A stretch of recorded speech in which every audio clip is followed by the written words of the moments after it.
Labą dieną, mėly draugai ir kolegos. Pasisakymas 10 minučių kovidinė tematika. Pasisakymą išprovokavo šiandieninis 15 min straipsnis.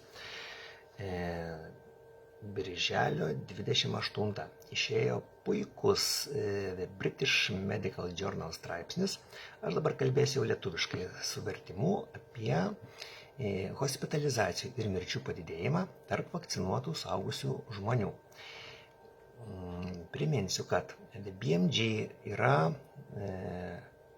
vienas iš medicinos mokslo publikacijų lyderių, turintis aukščiausią citavimo indeksą ir top 3 pozicijoje jau yra daugybė dešimtmečių, kartu su Lancet, JAMA, New England Journal.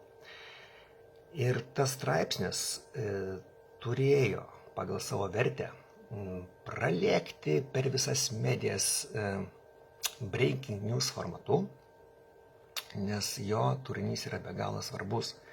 Jo esmė, kad Omikron atveju suaugusiems žmonėms vakcinacija yra neefektyvi.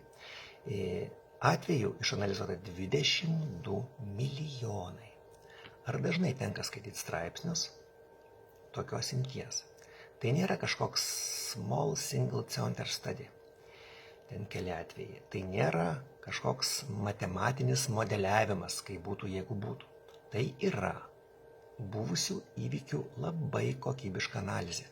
Labai trumpai, lakoniškai, be galo aiškiai statistiškai apdirbtas ir didžiuliais patikimumais besiskiriantis straipsnis. Ir jo pirmoji išvada, kad Omikron atveju hospitalizacijom ir mirtim vakcinacija yra neefektyvi.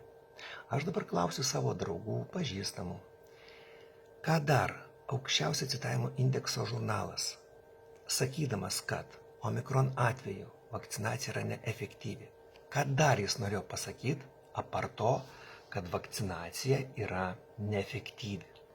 Nors galima dar kažkaip kitaip išvartyti. Aš jau nekalbu apie tai, kad vakcinacija turi neigiamą efektą. Jau neprašau jūsų interpretuoti. Žinant, kad mūsų šito rudens ir žiemos štamas bus Omikron, kokią vertę tada turi tos kalbos, ką vakcinuoti, kas kiek laiko vakcinuoti, kaip vakcinuoti, kada vakcinacija yra neefektyvi. Mūsų negina vyriausybės nuo vakcinų biznierių ir kažkokių keistų žmonių norinčių sukontroliuoti pasaulį. Kai kurią šalis gina, mūsų negina. Mes neturim savo BMG, mes neturim savo New England, neturim JAMA, neturim Lanceto.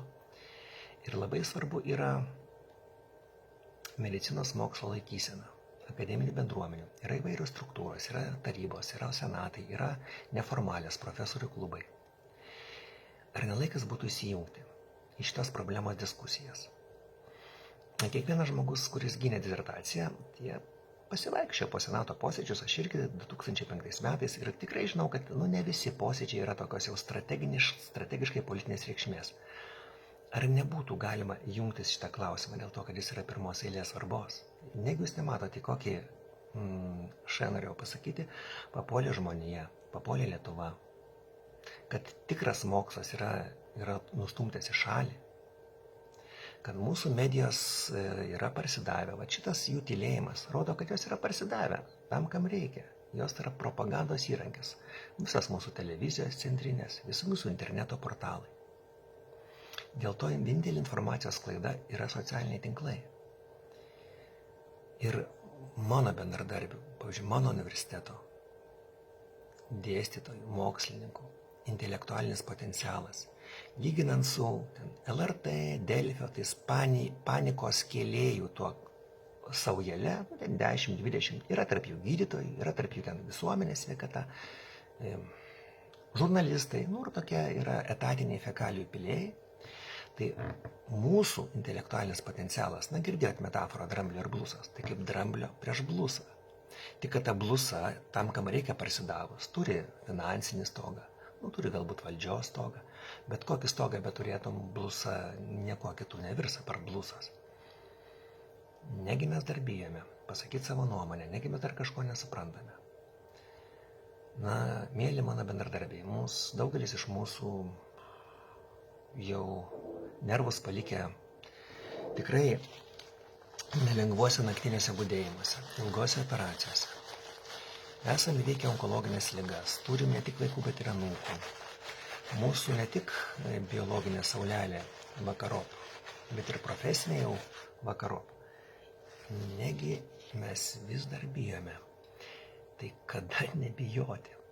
Kada nebijoti? Kiniečių išmintis. Priėjus gyvenimo galą sunkiausia savo pripažinti, kad nebuvai savim, nes gyvenai baimėje. Citatos pabaiga. Mes turim vieną sušiktą gyvenimą ir gyvenam kažkieno kito, nes bijome konkursėlio, pareigyčių, vardelio, kažkokio pikto viršininko žvilgsnio. Kiek galima bijoti? Negi neužgauna jūsų ambicijos, jūsų savivertės, atės kažkokia blusijos atstovas ir pasakys, nagi dabar, profesoriai, docentai, lektorėliai, pirmin skarmalą ant veido ir nešiokit. Ir vėl mes ten dėliosimės, trauksim iš kišenės, ten juokinsim žmonės. Ten. Aš galiu dėti tyrimą, nuorodą, šalia BMG, apie ką aš kalbėjau, apie metaanalizę. 150 tyrimų, ne atvejų, bet tyrimų, įrodančių kaukų neefektyvumą. Ir toliau versit dėvėt tas kaukės, kantriai dėvėsit patys dėl kažkokio blusos pasisakymo. Arba ateis kitas atstovas, ar tai valdininkėlis prisidengęs tą blusą ir pasakys, o dabar profesoriai, docentai, lektorėliai, pirmin tyčiotis iš savo studentų, kad ir tąją nuotolinio mokymo formą. Taip, ir vėl sėsit prie Zoomo ir ištįsusių veidų dėstysim medicinos tiesas apie Huntingtono choreją ir užglomerulinį mezangijimą, miegančiam studentui, Tinderį varinėjančiam studentui ar valgančiam studentui.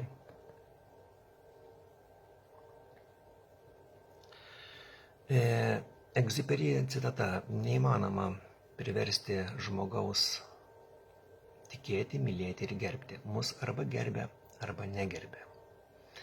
Ir kada mes važiuosim pasišildyti į Kėdainius arba atsivėsinti Karmėlavą, tada jau mūsų vardeliai, pareigytės ir konkursėliai jau neturės reikšmės.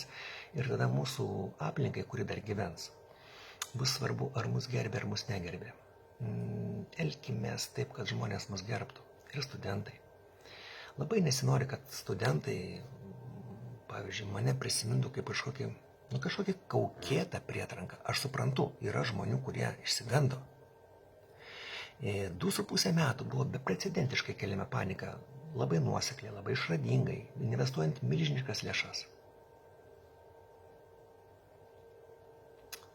Ir kai kurie išsigando. Tai tie, kurie išsigando, gali vaikščioti žmonės su kaukėm, gali sėdėti ir per Zoomą dėstyti studentam, kurie taip pat išsigando. Bet leiskite tiem žmonėm, kurie išlaikė blaivę mąstyseną, vesti normalių seminarų žmonėms, skaityti paskaitas. Nejaugi jums atrodo, kad galima paruošti gerą, aš pabrėžiu, gerą gydytoją nuotoliniu būdu? Jūs tikrai taip galvojate? Na, tai ar ta keturkampa kepuraitė jums neveržia nuo tokių minčių? Ir ką mums padarys, jeigu mes elgsimės adekvačiai tikrąjį mokslui, o ne tai kvailai propagandai? Aplos, taip? Mane ploja beveik kasdien. Aš neslėpiu savo pažiūrų. Ir aš nevartoju nei antidepresantų, nei antiaritmikų, nei antihipertenzinių ir neturiu obsesinio valgymo sutrikimų. Ir jums tikrai nieko nesitiktų. Gali pašantažuoti kažkokiais finansiniais svertais, taip? Kažkokią ministeriją nepervest pinigų universitetų, taip? Ir kas? Sulėtės statyba kažkokio korpuso, ten aikštelės. Ar studento paruošimas nuo to priklauso? Aš prisimenu, pavyzdžiui, savo mokytojų veidą, jų balsą, mimiką, sparnuotus posakus, rankų darbą, jeigu tai liečia chirurginę techniką.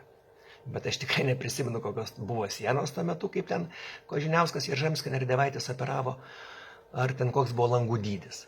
Prisimenu, ar kaip ant kreida pieždavo dėstyti ant lentos, ant tos jų piešinukus tokius, kaip jie iš nugaros atrodė. Ateis adekvačios valdžios, adekvatus ministrai ir pervestos pinigus, pabaigsime tas statybas. Bet mes elgsimės garbingai ir žmonės mus gerbs. Na, ko gero viską pasakiau. Dar labai geras tyrimas jeigu apie kaukės. Tai 12 000 studentų Šiaurės Dakotoje į dvi dalis buvo padalinti. Vienur buvo privalomas kaukės, kitur net nerekomenduojamas. Ir žymiai geresni rodikliai infekcijos plitimo, atspėkit, kur buvo. Tai va būtent. Ir jeigu mes pasakytumėm savo poziciją, brandžią poziciją, tikro mokslo poziciją, mes padėtumėm savo kolegom, kurie išlaikė sveiką mąstyseną ir yra verčiami verstis į klounus. Kauno poliklinikai, kurie net laikė, ten kažkoks labai uolus matyti viršininkas ir jis jau dabar verčia dėtis kaukės. Vilniaus kolegoms, kurie net nenusėmė kaukės vasarą dėl kažkokių tai tik jieminėms suprantamų priežasčių. Man atrodo, kad laikas tarti žodį, artėja ruduo, įsijunkime į problemos sprendimą. Mano draugai, eruditai, skaitantis daugybę kalbų, man atsiunčia daug straipsnių ir labai dažnai lydi klausimas: mėly daktarai, mėly mokslininkai, kas su jumis negerai? Aš bandau sakyti, mes truputėlį bijome. Ir jie sako, nustokit bijoti. Taigi, nustokim bijoti, gero rugpjūčio ir vaisingų metų.